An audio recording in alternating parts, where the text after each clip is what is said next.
जो लोग दूसरों की टिप लेकर इन्वेस्टमेंट करते हैं उनके लिए आज हमारे पास एक बहुत अच्छी कहानी है।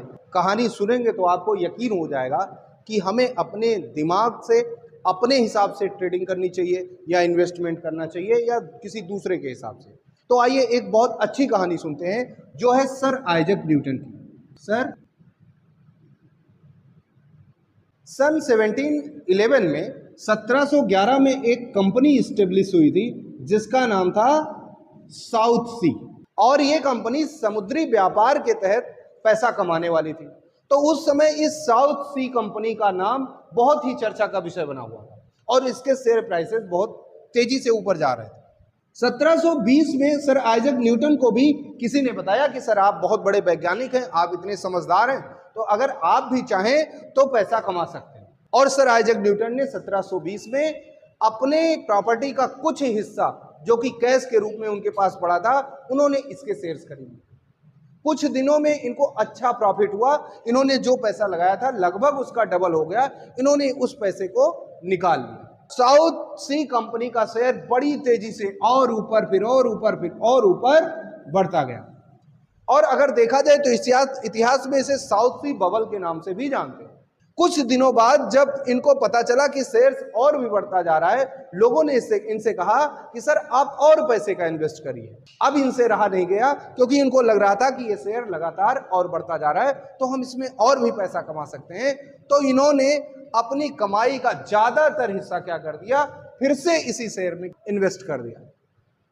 उसके बाद अगली बार जैसे ही इन्होंने इन्वेस्ट किया, फिर से यही शेयर जो लगातार ऊपर जा रहा था, लगातार ऊपर जा रहा था, वो जिस स्पीड से ऊपर जा रहा था उसी स्पीड से धराशायी हो जाता है और इनकी कमाई का एक बहुत बड़ा हिस्सा डूब जाता है। यानी जो शेयर इन्होंने यहां खरीदा था अपने प्राइस से, वो 1/4 से भी नीचे चला गया। एक बार जब उनसे किसी ने पूछा कि सर आप साउथ सी के शेयर में इतना नुकसान करके आए हैं, आप क्या कहना चाहेंगे, तो इन्होंने कहा कि मेरे आसपास कोई भी व्यक्ति साउथ सी कंपनी का नाम भी नहीं लेगा। ये इतने फ्रस्ट्रेट हो चुके थे इस कंपनी से, और इन्होंने कहा कि मैंने तारों की गति की तो गणना कर ली, लेकिन मैं इंसानों की लालच की गणना कभी नहीं कर सकता हूं, इंसानों के ग्रीड की गणना कभी नहीं कर सकता हूं। आपको इस कहानी से यह सीख मिली कि एक बार अगर आपको प्रॉफिट हो गया तो आप फोमो के शिकार यानी मिसिंग आउट, डर जो होता है ना कि कहीं ये मिस ना हो जाए, आपको इसका शिकार नहीं होना है। क्योंकि कोई भी शेयर है जो बढ़ रहा है, आप उसका इंतजार करेंगे, आप उसको एक सही प्राइस में लेने का फैसला करेंगे। ये नहीं कि आप डर के मारे बढ़े हुए प्राइस पर ले लेंगे। अगर आप ऐसा करते हैं तो सर आइजैक न्यूटन जैसा आपका भी हाल होने वाला है। और दूसरी चीज, मार्केट टिप देने वाली कंपनियां हैं। एक बार इन्होंने यहां पर लिया था, यहां पर बेच दिया था, इनको फायदा हो गया था अच्छा खासा, अब ये नहीं आते। लेकिन सुझाव देने वाले लोगों ने बार बार कहकर हाई रेट पर उस शेयर को खरीदवा दिया। उसके बाद वही शेयर 1/4 हिस्से से भी कम हो गया, जिससे इनका बहुत बड़ा नुकसान हो गया।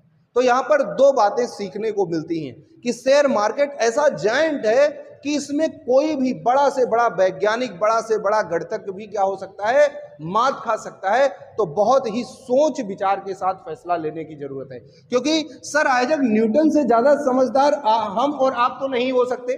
वो इतने बुद्धिमान थे लेकिन उनको भी धोखा मिल गया। तो आप अपने पैसे को, अपने मेहनत की कमाई के पैसे को बहुत ही समझदारी के साथ इन्वेस्ट करें और किसी भी टिप के चक्कर में, किसी भी कंपनी के सुझाव के चक्कर में अपना सारा पैसा किसी एक जगह, किसी एक कंपनी में इन्वेस्ट ना करें। और अगर आपको कोई ये कहता है कि आप छोटी मोटी, जिनकी फाइनेंशियल अच्छे ने, ऐसी कंपनियों में पैसा इन्वेस्ट करिए, तो आप अपने टोटल इनकम का या जो आपके पास पैसा है उसका 100 हिस्सा यानी कि लगभग 100वां हिस्सा ही इन्वेस्ट करें। कभी भी बहुत ज्यादा पैसा किसी छोटी मोटी कंपनी में इन्वेस्ट ना करें, नहीं तो आपका भी वही हाल होने वाला है जो सर आइजैक न्यूटन का होने वाला था। वो तो बच गए क्योंकि उनके पास इतना टैलेंट था, उन्होंने और पैसा कमाया, लेकिन आप नहीं बच पाएंगे क्योंकि आप अपने मेहनत की सारी गाढ़ी कमाई लेकर आके किसी कंपनी में लगा देंगे और वो कंपनी गिर जाएगी तो आपका पूरा नुकसान हो जाएगा। उम्मीद है कि ये वीडियो आपको अच्छी लगी होगी। इस वीडियो को लाइक करिए, सब्सक्राइब करिए, अपने दोस्तों के साथ शेयर करिए। मिलते हैं अगले वीडियो में, तब तक के लिए जय हिंद, जय भारत।